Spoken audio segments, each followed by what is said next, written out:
Welcome back. We have a poet in the house and we were just chatting with him. It's my pleasure to welcome Godspower Oshodin, a young, avid writer, poet, inspirational speaker, and, well, occasionally he's also an actor.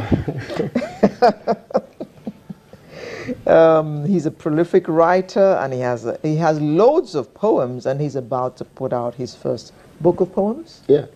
Yeah. Welcome, Godspower. Thank you very, very much. First of all, let's start at the beginning. What did you study? I studied so many things. Okay. So when you say one studied so many things, meaning I've just studied life precisely. But I did CCNA in school with University. Then I went to Central Bank Business School. I also went to Entrepreneur Development Center. Yeah. So it's not everything business. What are you? Did you study business? Apparently, what I'm doing involves business. So I had to go see the business side of what I need to do. So I understood the business module. I went to a business school as well. Okay.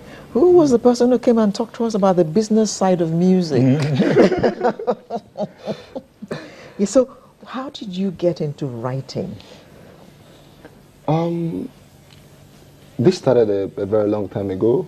I started all of this while I was in SS2. I was just 16 years old then. We were in class and it was raining all day. So the teacher said we were not going to do anything in school on that day. And I looked at the weather out there. I was like, it's a raining day. Let me just put what's coming out of my mind in writing. So I came about my first poem. I saw it. It was beautiful. I said, I think I know how to do this. So I just play around my mind, and whatever comes out of my mind, I feel I should write them out in careful handwriting. Do you remember that poem, your first poem? Yes. You just want to say a few words of it. Okay.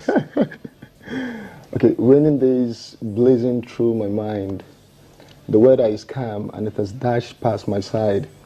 I can still remember the moment inside my mom's cradle. And I can still run through those lines. Oh, it's been a long time, so I don't think I can remember all of the lines. Rainy days, calming days. But the kind of poems you write, you did one recently about Nigeria at 55. What would you say inspires your poems? In general, I'll say life inspire my poems. Life on its own inspire my poems. But the poem I did for Nigeria, I was sitting with my team, with Giovanni and Claude Art, and I thought of something. I was like, if Nigeria was my girlfriend, what would I give Nigeria? You know, and I just felt I could just do something extraordinary, something that hasn't been done before for Nigeria. Let me come up with a poem that actually deciphers Nigeria. I love Nigeria history. I love how the journey we've actually trekked through. And I feel it is responsible if these things can be seen in poetic tidings. So I just did that poem, and my team said, come on, let's get a visual of this so that people can see this graphically. Interesting. Wow. Looking at the financial aspect now, you're just about to publish your first book. Yeah. So we can safely say that you're just about to make your first bag of money from writing poems. Would that be correct? Sure. So it's not what you live by. Yeah. So what do you do for a living? I am a digital marketer. Digital marketer. You have a blog? Yeah, I have a blog, Niger Gist and Gossips. So what do you put on that blog, please? Everything going on. Maybe I'm going to put this that's going on right now. I'm going to gossip about it once I leave the studio. Oh, wait, that's not gossip anymore. You're going to make money off it. That's not gossip. I was on Sunrise. Today, Saturday, 3rd of November. Apparently, there are things I'm seeing on Sunrise. Like my brother, I respect his, I'm not going to say I love his glasses. I respect his glasses.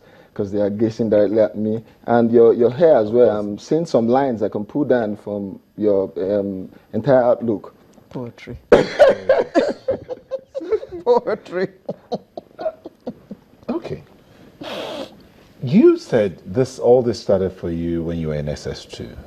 Yeah. But now you're out of school. Let's see, would you say those in SS2 now, I mean those in school, do you think they're even looking towards reading and writing more, or they're so taken up by the digital world?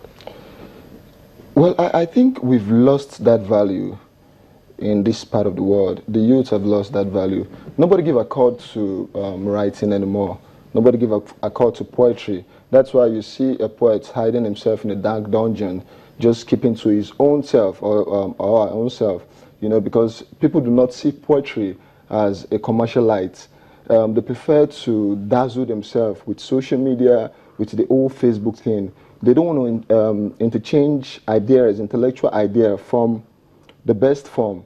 So I feel we are losing it. The youths are losing it. It is that value I, as a young poet, I'm trying to bring back. That's why I'm going to have my book, A Poet Who Died by His Poem, in December. And being a social media activist, I can as well use that. That's why I brought about Nigeria Gist and Gossip. So I can use it in campaigning to this light so that the youth can actually drive that train back. Let's see, I don't know if the producers can help us to see that poem you did for Nigeria. Let's talk about a few of the lines you put out in that poem. Sure. You talked about the journey in Nigeria taking you. You also had some of the founding fathers featured in that poem.